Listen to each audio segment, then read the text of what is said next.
memberikan rangsangan di dalam rumah tangga kita, di dalam mencari redha Allah Subhanahu wa taala.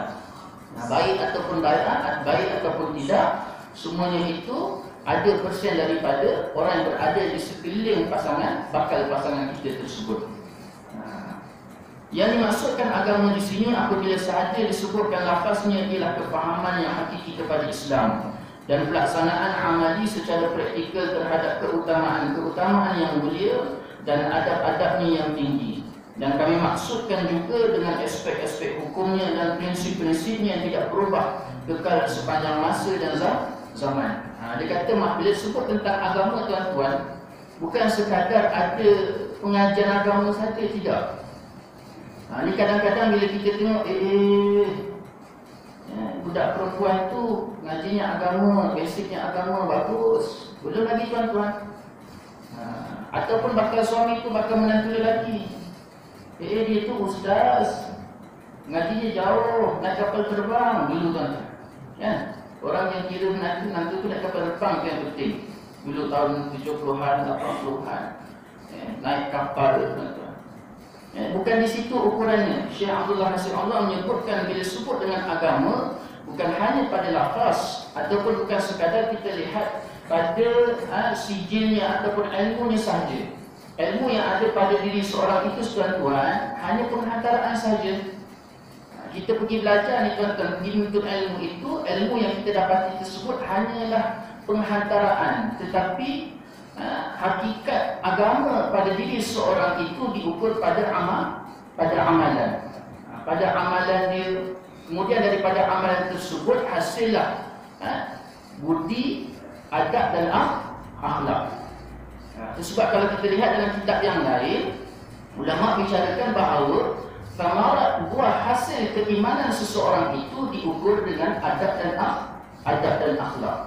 Biarlah dia mempunyai sijil yang tinggi sekalipun, dia ada bachelor syariah, dia ada master sunnah, dia ada PhD, macam-macam tuan-tuan.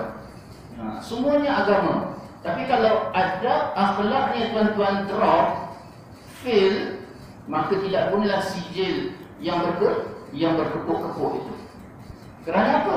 Ilmu yang ada itu hanyalah penghantaraan seseorang untuk menggapai matlamat yang hakiki, iaitu syakhsiah, kepribadian yang betul-betul mempunyai keimanan, adab dan akhlak.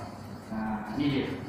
Itu sebabnya hakikat sebenar keagamaan seseorang itu bukan diukur pada sijil kedudukannya, tetapi dilihat pada pengamalan, adab dan akhlak.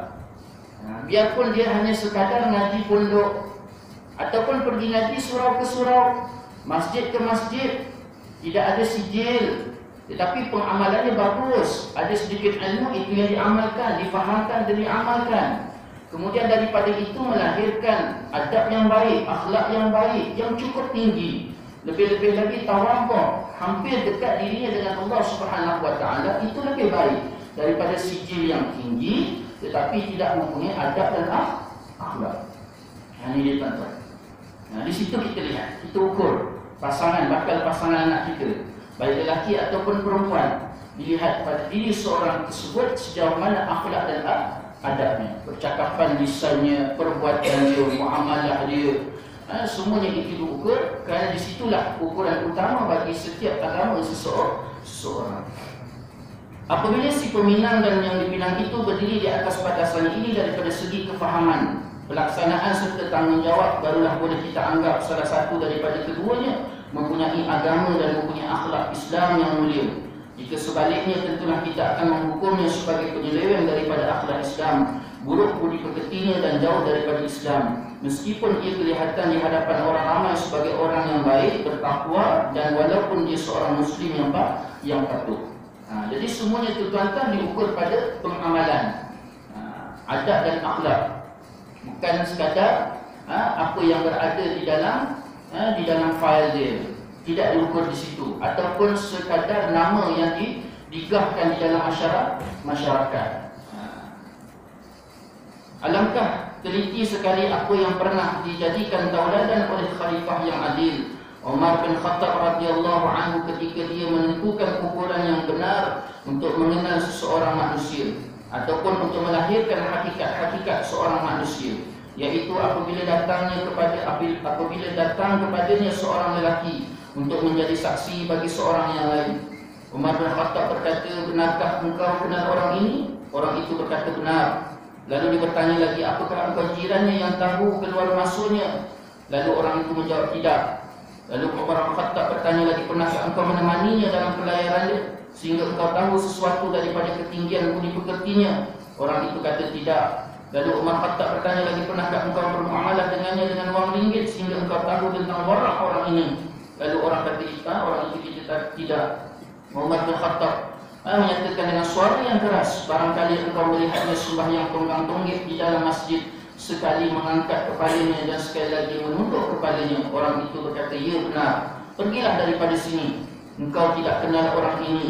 Kemudian Umar bin Khattab menoleh kepada orang yang saksikan itu, saya berkata kepadanya, pergilah cari orang yang tahu benar-benar akan dirimu untuk menjadi saksimu. Cuba lihat betapa Umar Al-Khattab radhiyallahu anhu tidak dapat ditipu oleh rupa seseorang manusia dan tidak juga dengan kezahirannya semata-mata, akan tetapi beliau telah mengetahui hakikat orang itu dengan timbangan yang benar, yang dapat menyingkap akan hal dan keadaannya, yang menunjuk kepada agamanya dan budi-budi. Ini tuan-tuan berkisar melalui sebuah kisah yang berlaku kepada Sayyidina Umar radhiyallahu anhu, bila jika mana penyaksian untuk diri seseorang, sejauh mana kebaikan seseorang tersebut, lalu orang yang menjadi saksi kepada penyaksian kepada kepribadian baiknya seseorang tersebut, tuan-tuan ditanya.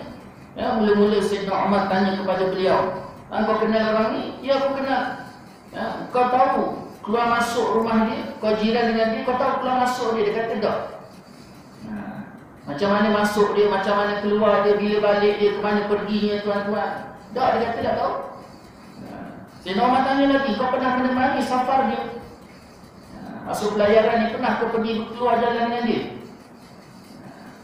Ini tuan-tuan, di antara tanda-tanda dia. Kemudian orang lelaki tadi kata tidak. Pernah kau bermuamalah wang ringgit dengan dia? Pernah ada jual beli?